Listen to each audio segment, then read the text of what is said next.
ఓ అడవి పక్కపల్లెలో కాకి ఒకటి ఉండేది. అది అక్కడి మిగతా కాకులతో కలిసి అప్పుడప్పుడు అడవి మొత్తం తిరుగుతూ ఉండేది. ఒకసారి అడవిలోని కొలనులో హంసని చూసింది. తెల్లగా మెరిసే అందంగా ఉండి హంస. దీన్నంతా చూసి మరి కాకి ఉడికింది. నేనున్నానెందుకు అనుకుంది. ఒక్కసారిగా హంస దగ్గరకు వెళ్ళి ఆ మాటే అంది. నేను అలా ఉండలేను. కాకి చిలకని చూశాక నా అభిప్రాయం తప్పని అర్థమైంది. చిలక ఎరుపు ఆకుపచ్చ రంగుల్లో ఎంత బావుందో కదా అని హంస అంది. అప్పుడు కాకి చిలక దగ్గరకు వెళ్ళి, హంస అద్భుతంగా ఉంది, కాని ఆమె మావళ్ళు లేవు. హంస తనను తాను తక్కువగా భావిస్తోంది అని చెప్పింది. చిలక నవ్వుతూ, అవును, హంస తెల్లగా ఉన్నా చాలా అందంగా ఉంటుంది.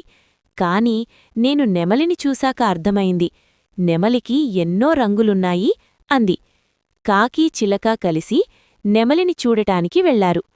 నెమలి తన రెక్కలు విప్పి నర్తిస్తుంటే అక్కడి అందరూ చూసి మంత్రముగ్ధులయ్యారు. కాకి నెమలిని అడిగింది, అందరూ నిన్నే చూస్తున్నారు, నువ్వు ఎంత అదృష్టవంతుడివి కదా.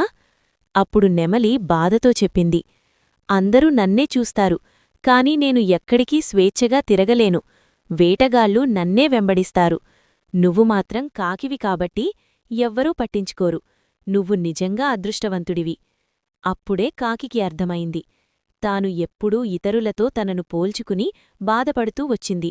కాని నిజంగా ప్రతి జీవికి తన ప్రత్యేకత, తన సౌందర్యం ఉంది.